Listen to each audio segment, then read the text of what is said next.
नमस्कार दोस्तों, आज की बड़ी खबरों में आपका स्वागत है। चलिए नजर डालते हैं आज की बड़ी हेडलाइंस पर।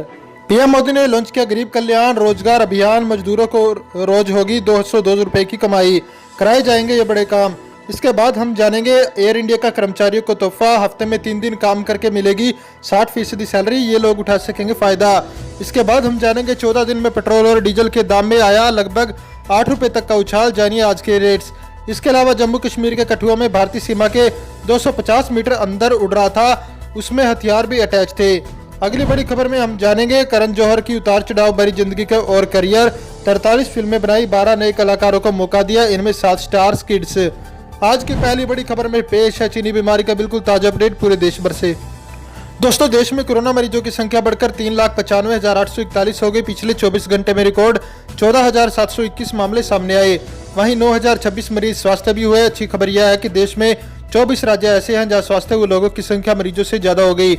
उधर दिल्ली से बुरी खबर आ रही है, यहाँ मरीजों की संख्या 50,000 के पार चली गई। शुक्रवार को राजधानी में रिकॉर्ड 3,137 मरीज बढ़े, यह अब तक का सबसे बड़ा आंकड़ा है। वहीं 66 मौतें हुई, इसके साथ राजधानी में मौतें भी 2,035 हो गई।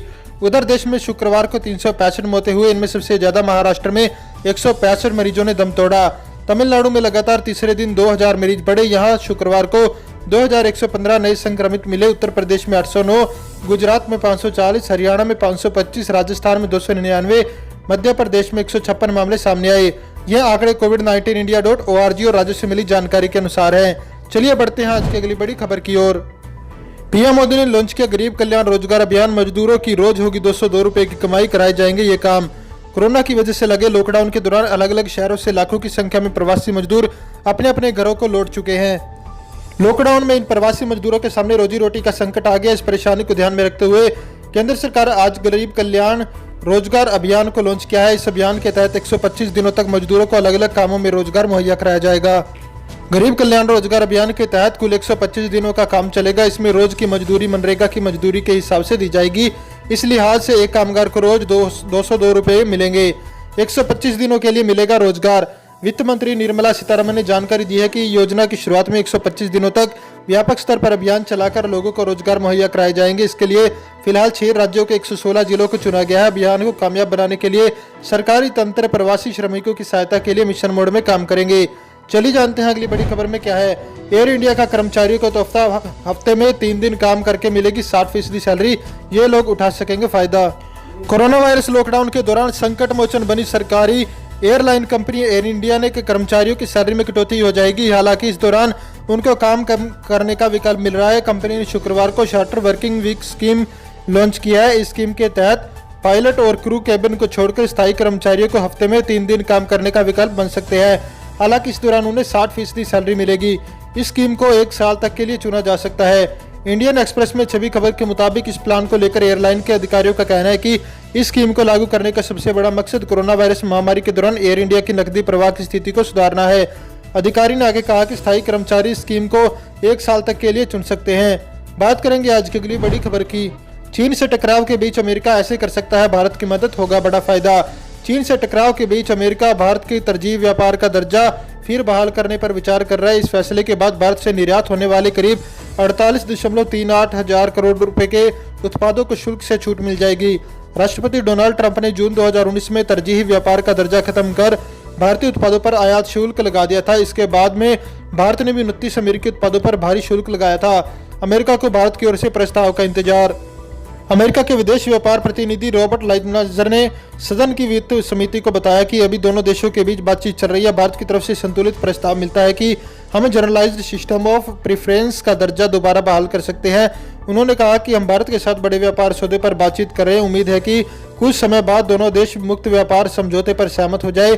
पिछले साल ट्रंप ने यह कहते हुए तरजीही व्यापार का दर्जा छीन लिया था कि उनके उत्पादों को भारतीय बाजार में पर्याप्त पहुंच नहीं दी जाती है। चलिए जानते हैं अगली बड़ी खबर में क्या है। बाबा रामदेव की पतंजलि रुचि सोया के लिए बनी गेम चेंजर, निवेशकों की हुई चांदी, 1 साल में 70 गुना बढ़ा शेयर। शायद कभी किसी ने सोचा भी नहीं हो कि दिवालिया हो चुकी रुचि सोया शेयर मार्केट में धूम मचा देगी। खाद्य तेल कंपनी रुचि सोया हिंदुस्तान पेट्रोलियम, हिंडाल्को और बोश से भी अधिक मूल्यवान हो गई है, जो अपने अपने क्षेत्र की टॉप कंपनियों में से एक है। रुचि सोया के शेयर का भाव साल भर पहले 16.9 रुपए था, जो शुक्रवार को 1,181 रुपए पर बंद हुआ। यह 52 सप्ताह का स्तर है। बीएसई की आंकड़ों के मुताबिक शेयर का दाम 52 सप्ताह में एक बार 3.28 रुपए तक गया था। इस वर्ष अब तक रुचि सोया का स्टॉक 70 गुना बढ़ गया है। बता दें कि रुचि सोया एक ऐसी कंपनी है जो 1 साल पहले इंसॉल्वेंसी एंड बैंकरप्सी कोड के दायरे में आई थी। इस बाद पतंजलि आयुर्वेद ने इसे खरीद लिया था। अब इस कंपनी का बाजार पूंजीकरण लगभग 35,000 करोड़ रुपए हो गया, जो बड़ी कंपनियों की तरह है। अब यह कंपनी मार्केट कैपिटलाइजेशन में टाटा मोटर्स और टाटा स्टील को टक्कर दे रही है। बात करेंगे आज की अगली बड़ी खबर की। आरबीआई के पूर्व गवर्नर उर्जित पटेल को मिली बड़ी जिम्मेदारी, अब इस तरह आर्थिक नीतियां बनाने में करेंगे मदद। भारतीय रिजर्व बैंक यानी आरबीआई के पूर्व गवर्नर उर्जित पटेल के national institute of public finance and policy के चेयरमैन पद पर नियुक्त किया गया है। उर्जित पटेल से पहले इस पद पर विजय केलकर थे, जिन्होंने 2014 में पदभार संभाला था। उर्जित पटेल को 4 साल की अवधि के लिए इस पद पर नियुक्त किया गया है। वो 22 जून को पद संभालेंगे। गौरतलब है कि उर्जित पटेल ने दिसंबर 2018 में केंद्रीय बैंक की स्वायत्तता को लेकर सरकार के साथ कुछ मनमुटाव के बाद अपने पद से इस्तीफा दे दिया था। NIPFP ने एक बयान में कहा कि रिजर्व बैंक के पूर्व गवर्नर डॉक्टर उर्जित पटेल 22 जून 2020 से शुरू होने वाले अगले 4 साल के कार्यकाल के लिए national institute of public finance and policy का विशेषाधिकार सौंपा जाता है। बात करेंगे आज की अगली बड़ी खबर की। 14 दिन में पेट्रोल और डीजल के दाम में आया लगभग 8 रुपए तक का उछाल। जानिए आज के रेट्स। देश में फैले कोरोना संक्रमण से आम आदमी की मुश्किलें लगातार बढ़ती जा रही है। अंतर्राष्ट्रीय स्तर पर कच्चे तेल की कीमतें गिरने का फायदा भी घरेलू स्तर पर लोगों को नहीं मिल रहा। शनिवार को फिर से देश की सरकारी oil marketing company HPCL, BPCL, IOC ने लगातार 14वें दिन पेट्रोल डीजल की कीमतों को बढ़ा दिया है। इस दौरान पेट्रोल 7 रुपए 60 पैसे और डीजल 8 रुपए 28 पैसे प्रति लीटर महंगा हो चुका है। राजधानी दिल्ली में शनिवार को पेट्रोल की नई कीमत 78 रुपए 88 पैसे हो गई, जो शुक्रवार को 78 रुपए 37 पैसे प्रति लीटर थी।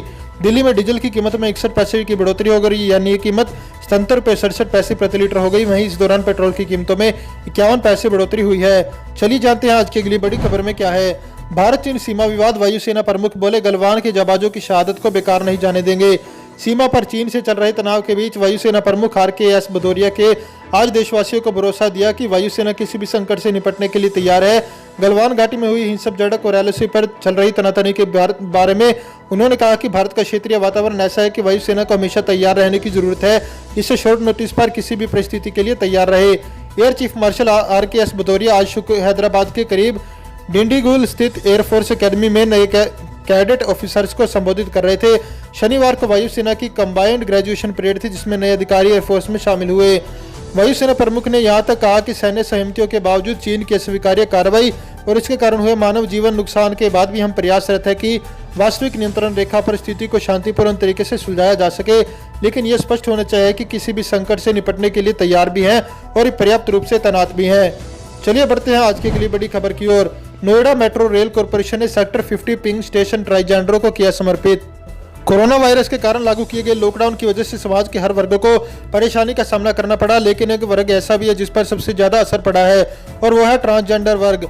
अब नोएडा मेट्रो रेल कॉरपोरेशन ने एक नई पहल की शुरुआत करते हुए ट्रांसजेंडर लोगों की समाज में भूमिका को बढ़ावा देने के उद्देश्य से Noida greater Noida aqua metro line पर स्थित सेक्टर 50 मेट्रो स्टेशन को ट्रांसजेंडरों को समर्पित किया है। इस स्टेशन पर ट्रांसजेंडर लोगों को विशेष सुविधा के साथ साथ रोजगार भी दिया जाएगा। आपकी जानकारी के लिए बता दें कि Noida greater Noida aqua metro line पर स्थित सेक्टर 50 मेट्रो स्टेशन महिलाओं के लिए पिंक बनाया गया था। इसका शुभारंभ 8 मार्च 2020 को किया गया था। इस स्टेशन पर महिलाओं के लिए स्तनपान से लेकर मेकअप इत्यादि की सुविधाएं हैं। इसके साथ ही यहाँ पर काफी संख्या में महिला कर्मचारी भी कार्यरत है। अगली बड़ी खबर, पीएम मोदी ने लॉन्च की गरीब कल्याण योजना, मजदूरों को मिलेगा 125 दिनों का रोजगार।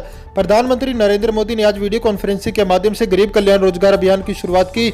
यह योजना 6 राज्यों के 116 जिलों में चलेगी। इस योजना को राज्यों के उन जिलों में संचालित किया जाएगा जिनमें प्रवासी कामगारों की संख्या 25,000 से ज्यादा है। इसके तहत मजदूरों को 125 दिनों के लिए काम मिलेगा। सरकार की ओर से मजदूरों को रोजगार देने के लिए 50,000 करोड़ रुपए खर्च किए जाएंगे। कार्यक्रम की शुरुआत करने से पहले पीएम मोदी ने लद्दाख में शहीद हुए जवानों की पराक्रम की चर्चा करते हुए कहा, लद्दाख में हमारे वीरों ने जो बलिदान ही दिया है, मैं गौरव के साथ इस बात का जिक्र करना चाहूंगा कि यह पराक्रम बिहार रेजिमेंट का है। हर बिहारी को इसका गर्व है। जिन सैनिकों ने अपना बलिदान दिया है उन्हें मैं श्रद्धांजलि देता हूं। चलिए बढ़ते हैं आज की अगली बड़ी खबर की ओर। LAC पर शहीद सुनील कुमार के परिवार की जिम्मेदारी उठाएंगे मनोज तिवारी, 22 जून को करेंगे मुलाकात।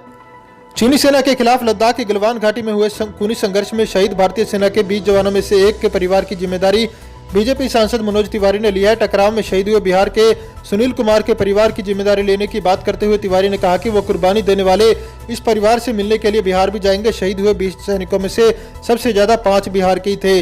22 जून को मिलेंगे परिवार से। पूर्वोत्तर दिल्ली से बीजेपी सांसद मनोज तिवारी ने शनिवार 20 जून को ट्वीट कर ऐलान किया कि शहीद सुनील कुमार के परिवार के पालन पोषण और बच्चों की पढ़ाई की जिम्मेदारी वो उठाएंगे। शहीद सुनील के परिवार में उनकी पत्नी और 3 बच्चे हैं। तिवारी ने कहा कि वो 22 जून को परिवार से मिलेंगे। तिवारी ने अपने ट्वीट में लिखा, ऐसे ही जांबाजों से गर्वित है तिरंगा, सुरक्षित है भारत भूमि। मैं शहीद सुनील के बच्चों की जिम्मेदारी लेता हूं और परिवार से मिलने आ रहा हूं 22 जून को। बात करेंगे आज के लिए बड़ी खबर की। करण जौहर की उतार चढ़ाव भरी जिंदगी और करियर। 43 फिल्में बनाई, 12 नए कलाकारों को मौका दिया, इनमें 7 स्टार किड्स। फिल्म निर्माता, निर्देशक, पटकथा लेखक और टीवी होस्ट करण जौहर पर फिल्म इंडस्ट्री में भाई भतीजावाद फैलाने का आरोप लग रहा है। अभिनेता सुशांत सिंह राजपूत के मौत के बाद मामला गरमाया है। हालांकि इससे पहले 2017 में भी उन पर इसी तरह के आरोप लग चुके हैं। पहली फिल्म कुछ कुछ होता है के निर्देशन से लेकर अब तक करण कुल 43 फिल्में डायरेक्ट, प्रोड्यूस और को प्रोड्यूस कर चुके हैं, जिसमें उन्होंने 8 फिल्मों में 12 नए कलाकारों को पहली बार मौका दिया। इनमें 7 स्टार किड्स वरुण धवन, आलिया भट्ट, जानवी कपूर, ईशान खट्टर, सना कपूर, अनन्या पांडे और शिखा तलसानिया है। करण जौहर फिल्म निर्माता और निर्देशक यश जौहर के बेटे हैं। वे दक्षिण मुंबई के मालाबार हिल एरिया वाले पोश एरिया में पले बड़े। करण यश हीरू जौहर की इकलौती संतान थे। वे कहते हैं कि कोई भाई बहन न होने से उनका पूरा बचपन अकेलेपन और कुंठा में गुजरा। वे किसी के साथ खेलते नहीं थे, कोई दोस्त नहीं था, कोई बात तक नहीं करता था। लोग उनको मोटा, एफिमिनेट यानी लड़कियों जैसा कहकर पुकारते थे। चलिए जानते हैं अगली बड़ी खबर में क्या है। जम्मू कश्मीर के कठुआ में भारतीय सेना के 250 मीटर अंदर उड़ रहा था ड्रोन, इसमें हथियार भी अटैच थे। जम्मू कश्मीर के कठुआ के पनसर इलाके में बीएसएफ ने आज एक पाकिस्तानी ड्रोन को शूट कर दिया। पाकिस्तान की तरफ से जासूसी के इरादे से उड़ाए इस ड्रोन में हथियार भी लगे थे। आज सुबह 5:10 पर बीएसएफ की पेट्रोलिंग पार्टी को ड्रोन नजर आया था। यह भारतीय इलाके में 250 मीटर अंदर था। बीएसएफ के जवान ने 9 राउंड फायरिंग कर ड्रोन को गिरा दिया। आगे की जांच की जा रही है। इसी बीच आज सुबह 8:50 पर पाकिस्तान की तरफ से फायरिंग भी हुई। जम्मू कश्मीर के हीरानगर सेक्टर की बबिया पोस्ट पर पाकिस्तान ने कुछ राउंड फायर किए, लेकिन बीएसएफ ने जवाबी कार्रवाई नहीं की। स्थिति पर नजर रखी जा रही है। दोस्तों, इस वीडियो को लेकर आपका क्या कहना है हमें कमेंट करके जरूर बताएं। वीडियो को लाइक करें और चैनल को सब्सक्राइब करके बेल आइकन के बटन को दबाएं। साथ ही साथ दोस्तों के साथ वीडियो को ज़्यादा से ज़्यादा शेयर करें।